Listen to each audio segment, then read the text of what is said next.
और ये यूजेस बहुत ज़रूरी है किसी भी टेंस के हवाले से। अगर आपको एक टेंस के यूजेस का पता हो, उसके पर्पस का पता हो कि ये कब हमने यूज़ करने हैं, कौन सी सिचुएशन में, तो फिर इंग्लिश में कोई मुश्किल नहीं, ये मैं बार बार आपको बता रहा हूँ, ठीक है। तो इस तरीके से आपने किसी भी टेंसेस को याद करने हैं। उर्दू वाला जो ट्रांसलेशन। अस्सलाम वालेकुम। आज के इस वीडियो में हम uses of present perfect tense करेंगे, ठीक है।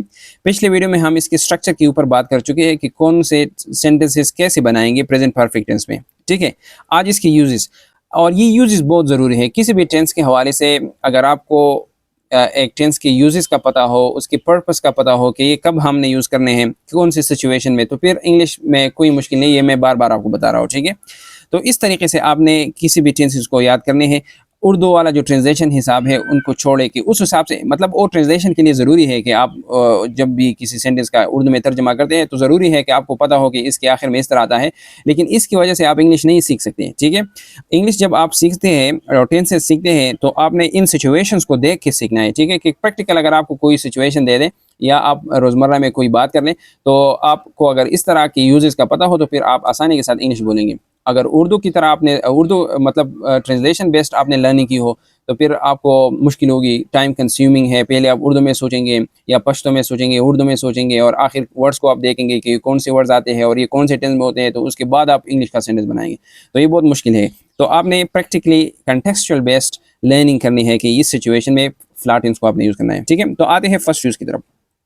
अ सिचुएशन, तो ये कौन से सिचुएशन में यूज़ करेंगे, तो मैंने लिखा है a situation that started in the past and continues to the present. ये बात याद रखें कि एक एक्टिविटी होगी और ओहो क्या होगी, पास्ट में शुरू होगी, ठीक है, स्टार्टेड इन द पास्ट, लेकिन ये अब भी मतलब जारी होगी, ठीक है। ये एक्शंस नहीं होगी, ये सिचुएशन टाइप होगी, ठीक है। तो मिसाल के तौर पर, और फिर इस किस्म के सेंटेंस में हम लिव जो ऐसे वर्ब है, या हैज़ बिन ये वर्ब है, या वर्क ये वर्ब, या टीच टॉट है, या लव है, तो इस किस्म के वर्ब्स हम यूज़ करेंगे और उनका जो है ये वही वाला फॉर्म जो है ये इस्तेमाल करेंगे थर्ड, ठीक है। मिसाल के तौर पर मैंने सेंटेंसेस लिखे हैं कि they have lived here since 2000। देखें 2000 से अब मतलब वो यहाँ रहे हैं, मतलब ये अब भी रह रहे हैं, ठीक है। तो मतलब पास्ट में इस उन्होंने रहना शुरू किया है और अब भी ये रह रहे हैं, तो इसका मतलब है कि हम इसके लिए प्रेजेंट परफेक्ट टेंस यूज़ करेंगे और लिव लगाएंगे, ठीक है। ये इसका जो आने वाला इसके बाद जो टेंस है प्रेजेंट परफेक्ट कंटीन्यूअस टेंस, ये यूज़ और उस टेंस का यूज़ तकरीबन सेम है, लेकिन वहाँ हम क्या करेंगे, वर्ब आईएनजी फॉर्म लगाएंगे और यहाँ थर्ड फॉर्म लगाएंगे। और इसमें ज़रूरी है कि आप सिंस का इस्तेमाल करें और फॉर का इस्तेमाल करें, ठीक है। ये मैं नेक्स्ट टेंस में एक्सप्लेन करूँगा। यहाँ भी सुन लें कि सिंस तब यूज़ करेंगे जब पॉइंट इन टाइम की बात कर रहे हो, ठीक है, जिसको आप उर्दू में मुकर्ररा मुद्दत कहते हैं, यानी जिस एक्टिविटी की बिगिनिंग मालूम हो, यानी 2000 हमें मालूम है या स्टार्टिंग पॉइंट है, तो इसके आगे हम सिंस लगाएंगे। फॉर कब यूज़ करेंगे, जब ड्यूरेशन ऑफ टाइम की बात हो, यानी दौरानी की बात हो, 6 years. I have taught for 6 years, यानी मैं 6 सालों के लिए पढ़ा चुका हूँ।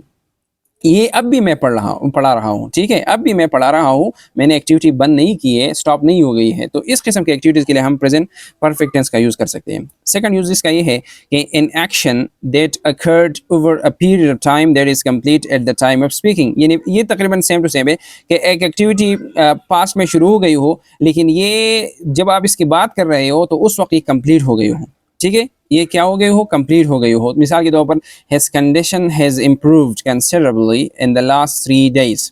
अब उसका जो कंडीशन है ये ऑलरेडी क्या हो गया, कंप्लीट हो गई है लास्ट 3 डेज के हवाले से। तो इसके लिए भी हम क्या करेंगे, प्रेजेंट परफेक्ट टेंस का यूज़ करेंगे। लेकिन ये यूज जो है, ये यूज़ वाला ये इतना नहीं, ये दूसरे यूज में आप कह सकते हैं कि मिक्स्ड है।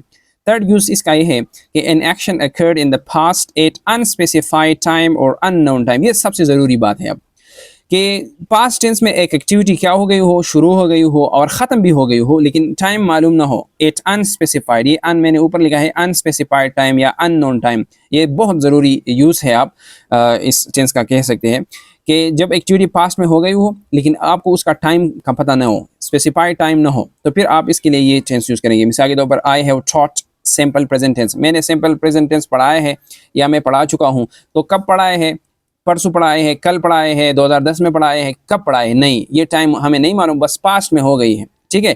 तो जब पास्ट में कोई एक्टिविटी हो और आपको उसका स्पेसिफिक टाइम मालूम ना हो, मालूम भी हो लेकिन आप मतलब आप बताना नहीं चाहते, ठीक है, बताना नहीं चाहते उस सेंटेंस में, तो फिर आप उसके लिए प्रेजेंट परफेक्ट टेंस का यूज़ करेंगे, ठीक है।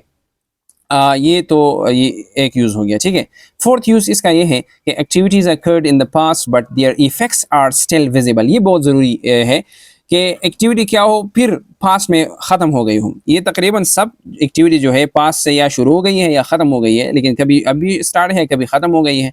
तो यहाँ 4th नंबर में भी इस तरह है कि एक्टिविटीज़ क्या हो गई हो, पास्ट में शुरू हो गई हो, but their effects are still visible, और लेकिन उनकी जो इफ़ेक्ट्स है, असरात है, ये अब भी हमको नुमाया है, हम देख सकते हैं। यानी एक्टिविटी तो ख़त्म हो गई है, लेकिन उस एक्टिविटी की जो इफ़ेक्ट्स है, असरात है, जो रिजल्ट्स है, वो अब भी आप महसूस करते हैं, आपको दिखाई दे रहे हैं। मिसाल के तौर पर आप देखें, मैंने सेंटेंस लिखा है I have cut my finger, यानी मैंने अपनी उंगली जो है काटी है या काट चुका हूँ मैं।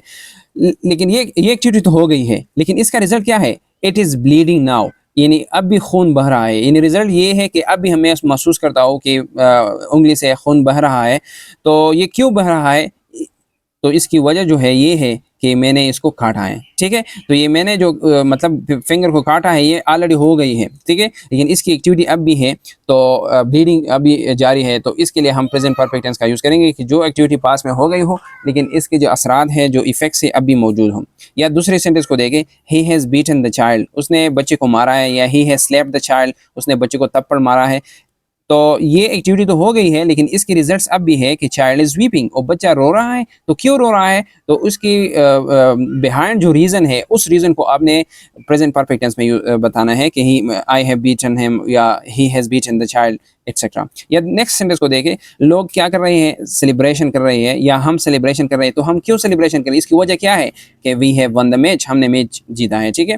तो जो एक्टिविटी प्रेजेंट में मतलब आप इसको महसूस करते हो, इसके रिजल्ट्स मौजूद हो, और उसके पीछे जो एक्टिविटी है, यानी किस वजह से आप ये चीज़ें प्रेजेंट में कर रहे हो, उस एक्टिविटी के लिए आपने प्रेजेंट परफेक्ट टेंस का यूज़ करना है, ठीक है। 5th यूज़ इसका ये है कि कभी कभार इस टेंस को हम क्या करते हैं, जब रिसेंटली एक्टिविटीज़ कंप्लीटेड हो, तो उसके लिए हम प्रेजेंट परफेक्ट टेंस का यूज़ करते हैं, और वहाँ अक्सर हम जस्ट लगाते हैं। मिसाल के तौर पर he has just arrived, oh अभी अभी पहुँचा है, या the plane has just landed, ठीक है। तो हमने जस्ट का इस्तेमाल किया है प्रेजेंट परफेक्ट टेंस में जब रिसेंटली कंप्लीटेड एक्टिविटी हो। लास्ट यूज़ इसका ये है कि कभी कभार हम ये एडवर्ब्स के साथ यूज़ करते हैं, ऑलरेडी, एवर, नेवर, यट, और ये मुख्तलिफ एक्टिविटीज़ के बारे में हम बताते हैं। मिसाल के तौर पर मैं कहता हूँ, I have never abused anyone, मैंने कभी भी किसी को गाली नहीं दी है। या मैं आपसे पूछ रहा हूँ कि have you ever been to Chitral, क्या आप कभी चतराल गए हो? इस तरह। तो ये हो गया प्रेजेंट परफेक्ट टेंस के मुख्तलिफ यूजेस। उम्मीद रखता हूँ आपने कुछ सीखा होगा। Thank you for watching. आप मेरा यूट्यूब चैनल भी सब्सक्राइब करें, वहाँ आपको बहुत सारे वीडियोज़ मिलेंगे बेसिक्स और आसान अल्फाजों में। थैंक्स।